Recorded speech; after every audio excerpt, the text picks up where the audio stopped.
Plate separate నీళ్లు తాగడానికి కూడా సపరేట్ గ్లాస్ పెట్టేవాడు దళితులకి. అటువంటిది ఈ రోజుల్లో కూడా మనం ప్రత్యక్షంగా చూసాము. ఒకప్పుడు ఉన్నటువంటి అంటరాంతరానికి ఇప్పుడు దాదాపు ఆ రేంజ్లో లేమైనప్పటికీ కూడా ఇప్పుడు కూడా అంటరాంతరం కొనసాగుతూనే ఉండటం కూడా నిజంగా దురదృష్టకరమైన విషయం అని కూడా భావిస్తుంది.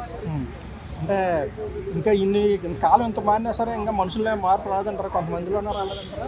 ఖచ్చితంగా ఇప్పుడు కంటెదురుగా కనిపిస్తున్నది. కృష్ణమాది గారికి దూరంగా ఒక చోట బెంచ్ వేసి ఆయనకి భోజనం సపరేట్గా పెట్టారు. అతిథులందరూ కూడా ఒక వరుసలో కూర్చుంటే ఈయనకు దూరంగా ప్లేట్ మీద ఆయన కూర్చొని భోజనం చేస్తున్నారు. ఇది నిజంగా ఇప్పుడు కూడా అంటరాంతరం భావించినట్టే కదా.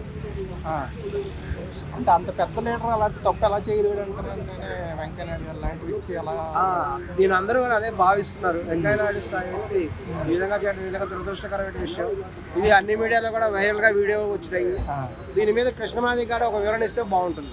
అంటే మోడీ లాంటి వ్యక్తే మా కృష్ణమాది గారిని కౌగులించుకుని హత్య చేసుకుని మరీ చెప్పారు బహిరంగ సభలో. అవును, మరి అటువంటి చూసిన తర్వాత కూడా ఎలా ప్రవర్తించారంటారు ఆ జనం అక్కడ? మోడీ గారు అంటే రాజకీయ కారణాలతో హత్య చేసుకొని ఉండొచ్చు. ఆయన ఎస్సీ వర్గానికి చెందినటువంటి ఆయన కాబట్టి తెలంగాణలో మాదిగల ఓట్లు ఎక్కువ ఉన్నాయి కాబట్టి తెలంగాణలో విజయం సాధించడానికి ఆయన ఆ విధంగా కూడా చేసి ఉండొచ్చు. రాజకీయాల్లో చేసే జిమ్మిక్కులు వేరు, ఓట్ల కోసం చేసేది వేరు. కానీ రియల్ లైఫ్లోకి వచ్చినప్పటికీ అతను వివాహం జరుగుతున్న వాళ్ళ మనరాలు వివాహం జరుగుతున్నప్పుడు ఇతను దళితులనే ఉద్దేశంతో దూరంగా అతను ప్లేట్ వేసి అతను సపరేట్గా భోజనం పెట్టడం జరిగింది.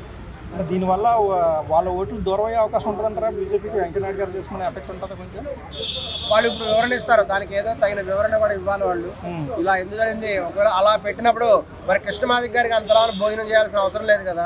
అతను భోజనం చేయకుండా వెళ్ళిపోతే బాగుండేది. అలా కాకుండా ఇలా అతను అందరికీ దూరంగా సాబంతి భోజనానికి అతను అర్హుడు కాడన్నట్టుగా సాబంతి భోజనానికి అతను కానివ్వకుండా సపరేట్గా వేసి భోజనం పెట్టడం వల్ల కృష్ణమాది గారు భోజనం చేయకుండా వెళ్ళిపోతే బాగుండేది.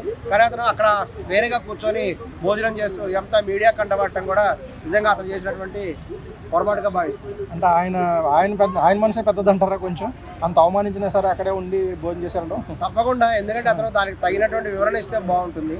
అతను ఆ విధంగా సాబంతి భోజనం కాకుండా దూరంగా కూర్చొని ఎందుకు భోజనం చేశాడు ఆ వివరణ అతను కృష్ణమాది గారు ఇస్తే బాగుంటుంది.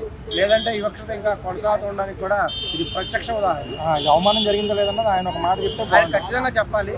ఎందుకంటే అన్ని మీడియాల్లో కూడా అతనికి దూరంగా భోజనం కూర్చోవడం, ఆ భోజనం చేసుకోవడం అన్ని మీడియాలో కూడా వచ్చింది.